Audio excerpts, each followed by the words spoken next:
Mae hon yn un o gyfres o gyfarfodydd, fel y gwyddoch, ar thema cyfathrebu a'r newyddion a Chymru, dash. Ac mae, fel y gwyddwn i gyd, yn un hynod amserol. Yn ystod y misoedd diwethaf mae newyddiaduraeth fel ffenomen gymdeithasol wedi cael ei thynnu yma ac acw, yn arbennig trwy ymchwiliad Leveson, ac mae'na drafodaeth fywiog iawn wedi bod ledled y gymdeithas yma yn y Deyrnas Unedig, ond hefyd yn ehangach yn Ewrop, yn Gogledd America, ac yn wir gwledydd eraill yn y byd hefyd, ynglyn â chyfrifoldebau newyddiaduraeth, pwrpas newyddiaduraeth, pam bod yr holl anifal yma wedi datblygu yn y ffordd y mae o. A da ni wrth gwrs wedi cael rhyw fath arbennig o luniaeth newyddiadurol a chyfryngol yn ystod yr 20fed ganrif, sydd wedi datblygu o radio a theledu ac yn fwy diweddar wrth gwrs yr rhyngrwyd, sydd hefyd yn ffurf gwbl chwyldroadol o gydgysylltu gyda'n gilydd. Ond mae'n ambell waith, a sa chi'n disgwyl mi ddweud hyn fel hanesydd, mae'n debyg, mae'n ddefnyddiol ambell waith i ni edrych yn ôl efallai i gyfnod lle da ni'n llai cyfarwydd a'r ffordd yr oedd pobl yn cysylltu â'i gilydd ac yn cyfathrebu â'i gilydd. Ac am y rheswm yna, dwi wedi penderfynu dewis y 4th ganrif ar 15. Mae'n gyfnod byrlymus, mae'n gyfnod o newid cyflym. Da ni'n gweld y math yma o gyflymder yn digwydd mewn rhannau eraill o'r byd heddiw, yn China er enghraifft, neu'n y dwyrain pell, ond digwyddodd hyn i gyd i'r gymdeithas hon yn gymdeithasol, yn economaidd ac yn ddiwylliannol yn ystod y 4th ganrif ar 15 yn benodol ac yn bennaf.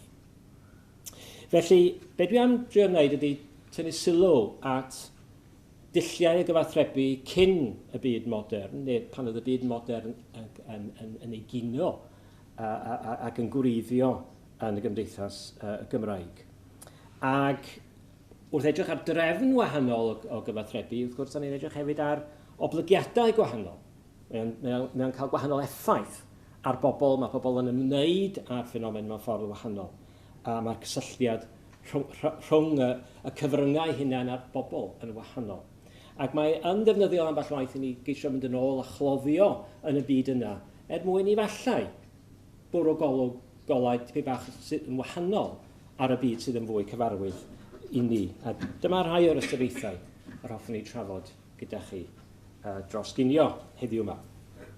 Mae yna sawl rheswm felly pam mod i wedi canolbwyntio heddiw ar y 4th ganrif ar 15. Mae'r deunydd yma mor gyfoethog, a mae yna fwy o deitla ar fi'n dod allan sydd yn agor yr holl faes yma a'r cyfnod yma i ni mewn ffyrdd hollol wahanol. Felly am sawl rheswm, rhai thematig a rhai technolegol, dwi wedi dewis y 4th ganrif ar 15 dros yr 20fed ganrif. Gwir dweud wrth gwrs, ydy'n crwydro i'r oes cyn y 4th ganrif ar 15 ac yn wir i fewn i'r 20fed.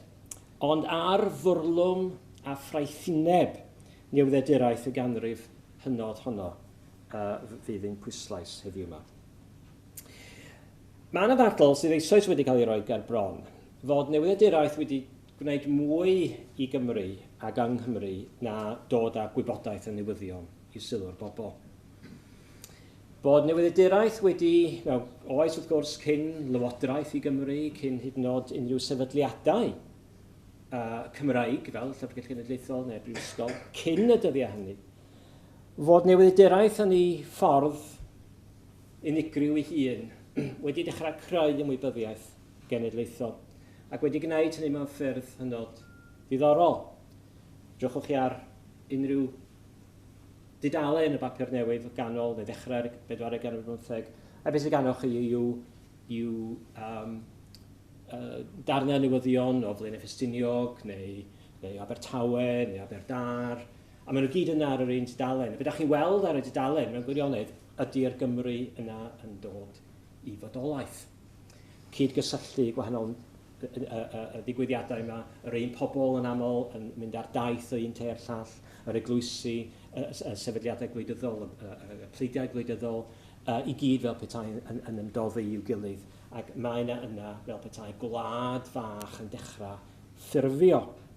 Ac nid mewn ffordd gwbl dychmygol chwaith, da ni'n sôn am gymuned dychmygol yn yr ystrydebol yna o gwbl, ond un real iawn, un sydd yn medru dechrau fframio'r ffordd mae pobl yn dechrau meddwl am Gymru a cael gwleidyddiaeth i Gymru, a cael ffyrdd o feddwl sydd yn Gymraeg, sydd tu hwnt i'r lleol, sydd tu hwnt i'r enwad, a sydd mewn gwirionedd yn pontio y gymdeithas sifil yna mewn ffordd secular i naws.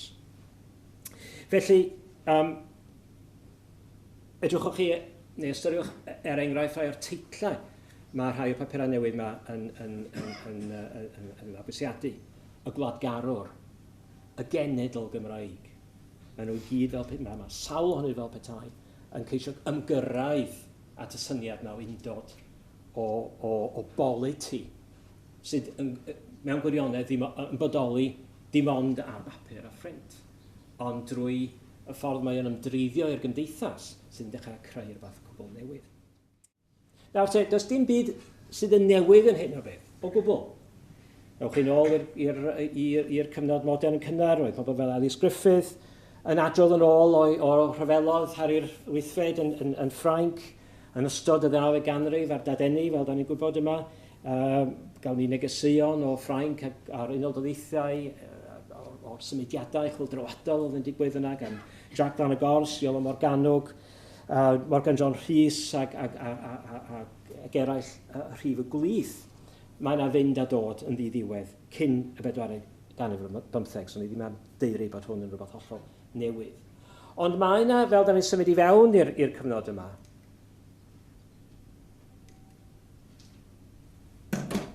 enwa sydd yn dechrau diffinio y cysylltiad rhwng y Gymru fodern a'r byd o'i chwmpas i.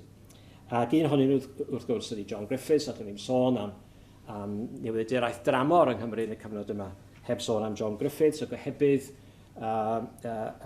mae'n debyg yr newyddiadurwr proffesiynol cyntaf oedd yn cael ei dalu am wneud y math yma o waith am rhan fwyaf o'i fywyd yn gweithio yn Llundain, yn anfon adroddiadau o tir cyffredin ac am holl ddigwyddiadau, nid unig y Cymru yn Llundain, ond Llundain fel canolfan ymerodraeth yn ôl i'r faner ac i Gymru yn gyfan gwbl.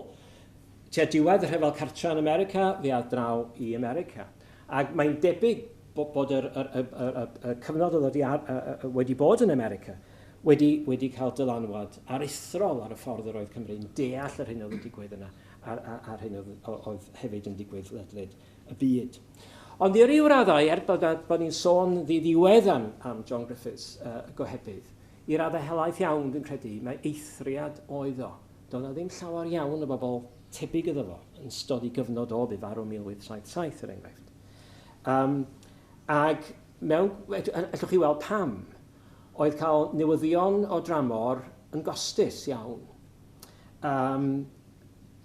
Oedd na'n awsterau o bob math, cludo'r newyddion gartre, sicrhau bod yn wir,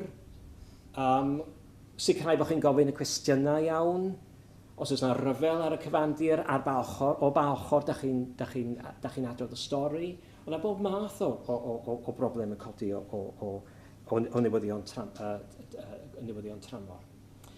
Ac mae'r Gymraeg, wrth gwrs, y newyddiaduraeth Gymraeg o dan anfantais ddwbl. Nid yn unig ydy hi tu allan, fel mae'r newyddiaduraeth fel y cyfryw o Fetropolis Llundain, lle oedd yr holl newyddion yma yn cael ei brynu a'i werthu. Ond hefyd oedd rhai cyfieithu'r cyfan, y trosi'r cyfan, i'r Gymraeg ei hun, ac oedd hynny'n broses ychwanegol. Ond y cwestiwn yw, pam bod cymaint o ddeunydd tramor wedi ymddangos yn papurau newydd Cymraeg a Saesneg eu haith yn y cyfnod yma? Beth oedd yn gyrru'r math yma o lenyddiaeth? Pam bod pobl am i weld o, am i ddarllen o? Mae yna 3 pheth, dwi'n meddwl, yn bennaf sydd yn symud ni tuag at rhyw fath o ddealltwriaeth. Un ohonyn nhw yw rhyfel. Mae rhyfel yn efo hun, fel betai, yn creu yr amwybyddiaeth yma, fod na fyd mawr tu allan, a bod angen i ni wybod mwy amdano fo. Yr ail yw ymfudo a'r diaspora Cymraeg. Mae rhaid ni'n gofio fod nifer o Gymru wedi gadael Cymru i bob rhan o'r byd, a bod nhw wedi cadw eu cysylltiadau gyda cartre. Ac yn drydydd, fyddwn ni yn ychwanegu masnach, bod masnachwyr yn mynd a dod, ymerodraeth ei hun, a'r ffordd oedd y Cymru wedi chwarae rhan yn yr ymerodraeth honno fel oedd yn ymestyn, a chrefydd.